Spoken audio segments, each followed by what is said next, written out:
You're checking my credit cards again, aren't you? Melissa froze with my wallet in her hands. For just a second, I saw something I'd never seen before. Not embarrassment, not guilt. Calculation. My name's Blake. I'm 36 and I catch people who steal money electronically. Melissa had been doing this routine for almost a month now. Going through my wallet while I showered, checking bank statements when she thought I wasn't looking. After 11 years working cybersecurity at Phoenix Security Solutions, I know suspicious behavior when I see it. She looked up with that smile she always used when caught, just looking for the hardware store receipt. You know how I get about expenses. I knew exactly how she got about expenses. We lived in Austin in a condo we could barely afford because Melissa had to keep up with her friend Sarah's lifestyle. The same Sarah who posted vacation photos from Europe while we saved for camping trips. If you enjoy stories about betrayal and how the truth always comes out, hit that like button and subscribe right now. Every day brings new stories, each one more shocking than the last. Hardware receipts are in the desk drawer, I said. Same place they've always been. She put my wallet back, but the angle was wrong. Small detail, but in cybersecurity, small details matter. I'd been investigating financial fraud for years. Corporate theft, identity fraud, employee scams. The patterns were always the same. Someone gets access they shouldn't have. They start small, test the waters, then get bolder. Melissa headed upstairs. I'm calling my sister about Thanksgiving. I watched her go, then checked my wallet. Everything looked normal, but normal doesn't mean safe. She'd been handling my cards, studying them, memorizing numbers and security codes. Financial fraud always starts with opportunity. Someone leaves their information exposed or trusts the wrong person. I'd seen marriages destroyed by this more times than I could count. I went to my office and opened the fraud monitoring software I used for client demos. If someone was planning to access my accounts without permission, they were about to learn a hard lesson. That evening, I set up something special. A bait card connected to an account with exactly $60,000. The same monitoring systems I used to catch corporate thieves would track every transaction. GPS locations, merchant details, timestamps, everything needed to build a solid case. I placed the card exactly where my regular debit card usually sat. 4 days later, it was gone. I met Melissa 6 years ago at a tech conference downtown. She was finishing her business degree, working part-time at a luxury watch store. Smart, ambitious, and fascinated by financial security. My work captivated her. "You're like a detective," she'd said on our second date, "but for money crimes." Back then, her curiosity seemed genuine. She asked detailed questions about payment systems, fraud detection, transaction monitoring. I explained how it all worked, showed her case studies, even demonstrated some tracking software. Looking back, I was training my future adversary. We married 4 years later. Small ceremony, reasonable budget. Melissa had wanted something bigger, but my Phoenix security salary couldn't support the kind of wedding Sarah had thrown. Sarah married a crypto entrepreneur, lived in a house overlooking the lake, drove a car worth more than I made in a year. The comparison started subtly. Comments about Sarah's vacations, her designer bags, the restaurants she frequented. Melissa never complained directly, but the message was clear. We weren't keeping up. I took freelance work to boost our income. Late nights helping startups with security systems. The extra money helped, but couldn't bridge the gap between our life and Sarah's. Melissa started working more hours at the watch store, but somehow her paychecks got smaller. When I asked, she said the manager cut commissions. Made sense. Luxury retail was struggling. The warning signs had been there for weeks. Questions about my travel schedule, my work meetings. Casual inquiries about banking security, how quickly suspicious transactions get flagged, what spending amounts trigger alerts. She framed it as interest in my expertise, but I recognized reconnaissance. A month ago, she'd started the wallet searches. Always when I was distracted, always with reasonable excuses. Looking for receipts that were always somewhere else. Checking for business cards I never carried. I should have confronted her then, but part of me needed to know how far she'd go. In my line of work, assumptions get you fired. Evidence gets convictions. The morning the bait card disappeared, Melissa made pancakes. Normal routine, normal conversation. She mentioned possibly meeting Sarah for lunch. "Nothing expensive," she said, kissing me goodbye. You know how careful I am.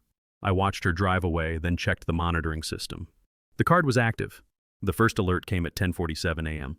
Single transaction, $800, upscale boutique downtown. I was in a client meeting when my phone buzzed. Standard protocol, any purchase over 500 triggers alerts.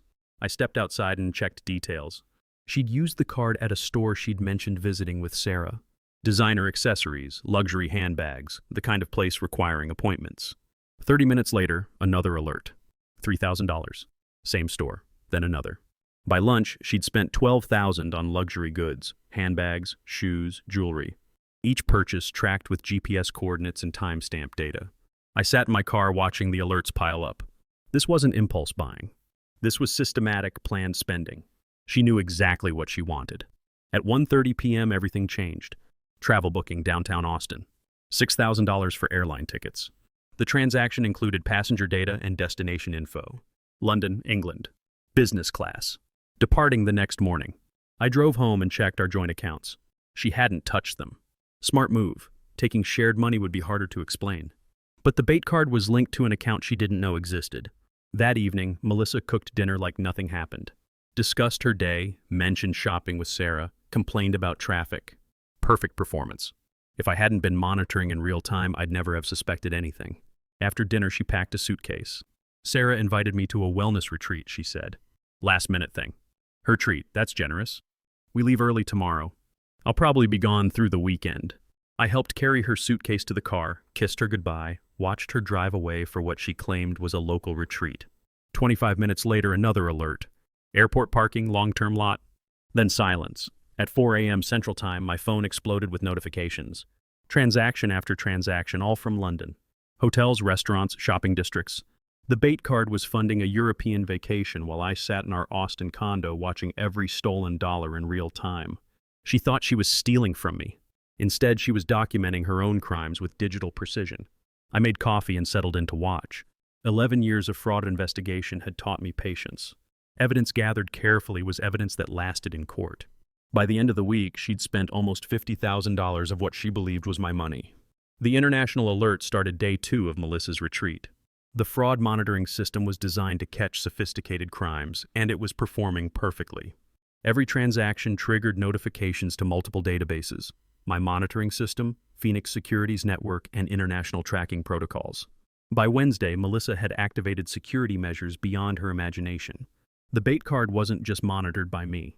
It was flagged by systems tracking suspicious international spending and potential money laundering. Her London shopping spree triggered automatic reviews by 3 different financial crime units. The volume and pattern, first-class flights paid for with a card that had been dormant for months, luxury purchases totaling tens of thousands in days, suggested either legitimate wealth or criminal activity. The kind of spending that sent red flags through international banking networks. Thursday afternoon, I got a call from Agent Lisa Chen with the Financial Crimes Enforcement Network, same agency I consulted with on corporate cases. Blake, we've detected unusual activity on one of your monitored accounts, she said. International transactions, high volume. Pattern suggests potential unauthorized usage. I'm aware, I told her. It's part of a personal investigation. Personal investigation? Someone close to me has been accessing financial information without authorization. I set up a monitoring system to document the extent of the fraud. There was a long pause. Blake, are you telling me you're running a sting operation on someone in your own household? I'm documenting unauthorized access to financial accounts. The subject believes they're accessing funds without detection. They're wrong. Agent Chen was quiet for a moment. How much money are we talking about? Approximately $47,000 so far. All tracked, all documented, all connected to accounts the subject was never authorized to access. Blake, do you understand what you've stumbled into? This isn't just personal fraud anymore. International transactions over $50,000 trigger automatic money laundering investigations. Customs enforcement in the UK has been flagged. Immigration has her passport flagged for enhanced screening on return. I sat down at my desk and pulled up the transaction logs. Melissa's European adventure had evolved from simple theft into an international financial crime investigation. Her unauthorized use of the bait card had created a digital paper trail that spanned multiple countries and involved numerous law enforcement agencies. What happens when she tries to come home? I asked. Enhanced customs screening. Detailed financial questioning. If she can't prove legitimate source of funds for her purchases, things get complicated quickly. But what Agent Chen told me next changed everything I thought I understood about Melissa's betrayal. Blake, we've been tracking your wife's transactions across multiple networks, she said. This isn't her first time using stolen financial information for international travel. My stomach dropped. What do you mean? We found records of similar spending patterns going back 14 months. Different cards, different accounts, but the same signature behavior. Luxury travel, high-end shopping, first-class accommodations. I sat down hard in my kitchen chair. That's impossible. She's never traveled internationally without me.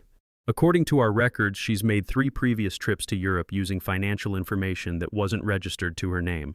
Paris, Barcelona, and Amsterdam. Always first-class flights, always luxury accommodations, always funded through accounts she shouldn't have had access to. The room felt like it was spinning. Whose accounts? We're still investigating, but preliminary evidence suggests she's been accessing financial information from multiple sources. Credit cards belonging to her employer, former roommates, even family members. That evening, Melissa called from London. Background noise suggested an expensive restaurant. "Blake, honey, I'm having an incredible time," she said. "Sarah knows all the perfect places here. We've been shopping, dining at amazing restaurants." I paused. She'd just admitted being in London when she was supposed to be at a local retreat. "London?" I asked carefully. Silence, then forced laughter. "Did I say London? I meant the retreat has this European theme. Classical music, staff with accents.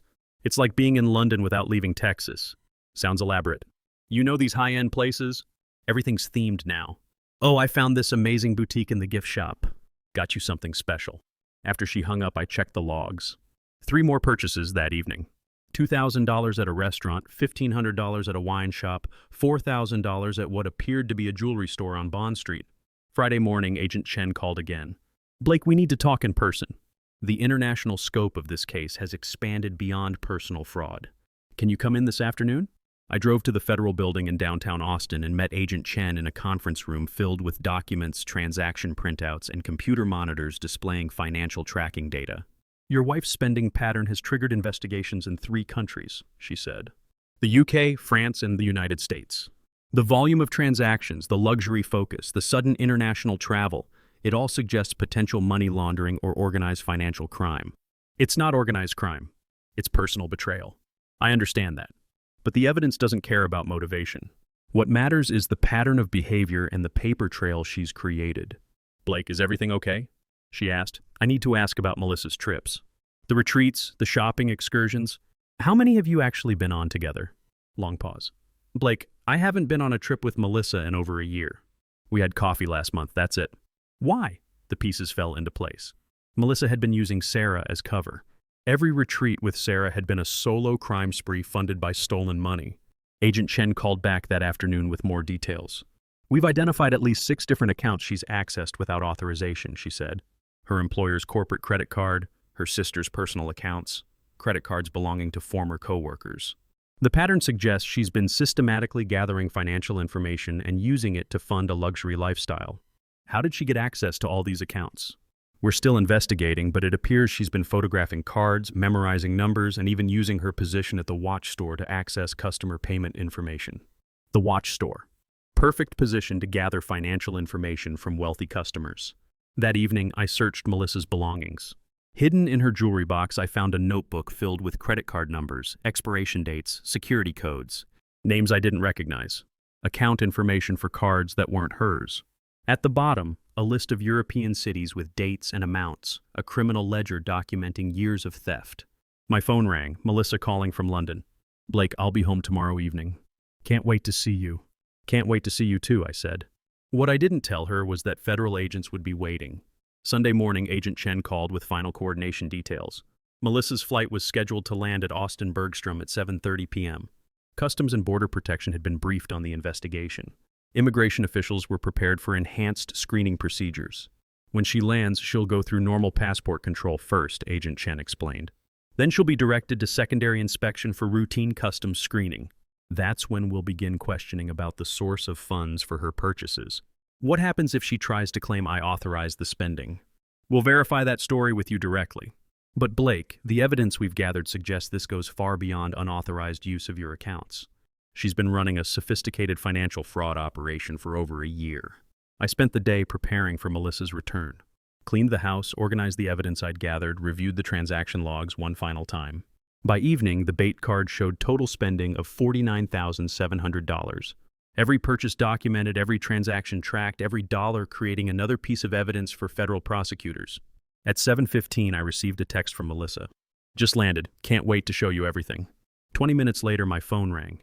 "Agent Chen, she's in secondary inspection now. Customs found over $35,000 worth of luxury goods in her luggage. Designer handbags, jewelry, expensive clothing. When asked about the source of funds, she claimed her husband had given her permission to use his credit card for the trip. And you told them? We're verifying her story now. Are you prepared to make a statement regarding authorization for these purchases? I looked at the transaction logs on my computer screen. $49,700 in unauthorized charges. Years of stolen financial information. A notebook full of credit card numbers belonging to other people. I never authorized any spending. She accessed financial information without permission and used it to fund international travel and luxury purchases. That's what we expected. Blake, you should know that she's also carrying a second set of credit cards, names and account numbers that don't match any cards registered to your household. The stolen card information from her notebook. Even on her return flight, Melissa had been carrying evidence of her crimes. At 8:45, Agent Chen called again. She's been arrested on charges of credit card fraud, identity theft, and international money laundering. The evidence from your monitoring system, combined with the stolen card she was carrying, gives us a solid federal case. What happens now? Federal custody, held pending arraignment. Given the international scope and sophisticated methods, she's looking at significant prison time. At 9:30, I received a call from a number I didn't recognize. Blake, this is Melissa. I'm allowed one phone call. There's been a terrible misunderstanding. Can you come to the airport and clear this up? What kind of misunderstanding? They think I stole money for the trip. I told them you gave me permission to use your card. Just tell them it was authorized and we can go home. I looked at the transaction logs on my computer screen. $49,700 in unauthorized charges. Years of stolen financial information. A notebook full of credit card numbers belonging to other people. Melissa, I never gave you permission to use any of my accounts. Silence on the line. Blake, please, I can explain everything. I'm sure you can. Save the explanation for your lawyer. I hung up and turned off my phone. The house felt quiet for the first time in years. The arraignment was scheduled for Tuesday morning at the federal courthouse in downtown Austin. I sat in the gallery as Melissa was brought in, wearing an orange jumpsuit, her hands cuffed behind her back. The woman who had spent $50,000 on designer goods in London looked smaller now, diminished by the reality of federal criminal charges. Assistant United States Attorney Sarah Rodriguez read the charges aloud. Credit card fraud, identity theft, international money laundering, conspiracy to commit financial crimes. Each charge carried potential prison sentences measured in years, not months. Your Honor, Attorney Rodriguez said, the defendant engaged in a sophisticated criminal enterprise spanning over 14 months. She systematically accessed financial information belonging to multiple victims, used that information to fund luxury international travel, and attempted to conceal her crimes through elaborate deception. Melissa's court-appointed attorney requested bail, arguing that she was a first-time offender with ties to the community. Attorney Rodriguez responded by presenting evidence of the international scope of her crimes, the sophisticated methods she used, and the substantial financial losses to multiple victims. The defendant poses a significant flight risk, she argued. She has demonstrated a pattern of international travel funded by stolen money. She has shown expertise in accessing and exploiting financial systems, and the evidence suggests she was planning additional crimes at the time of her arrest. Judge Robert Martinez reviewed the evidence, including the notebook of stolen credit card information found in Melissa's possession and the detailed transaction logs from my monitoring system. The court finds that the defendant poses both a flight risk and a danger to the community, Judge Martinez ruled. The systematic nature of these crimes, the international scope, and the sophisticated methods employed suggest a high likelihood of continued criminal activity if released. Bail is denied. Melissa looked back at me as she was led away. I didn't wave. Outside the courthouse, Agent Chen handed me a folder containing financial recovery information. The $50,000 from your bait account will be returned within 30 days, she said. As for the other victims, we're working with international law enforcement to trace and recover stolen funds. I drove home to an empty house and started making phone calls to change every password, every account number, every piece of financial information Melissa had ever seen. 4 months later, Melissa pleaded guilty to federal financial crimes charges. The evidence was overwhelming. The transaction logs from my monitoring system, the notebook of stolen credit cards, testimony from other victims who had unknowingly funded her European adventures. She received a sentence of 96 months in federal prison, followed by 36 months of supervised release. Restitution was set at over $350,000, representing the total amount stolen from all victims over 14 months of criminal activity. The jewelry store where she worked was also investigated. Owner Michael Santos discovered that Melissa had been systematically photographing customer credit cards during transactions, using her position to gather financial information from wealthy clients.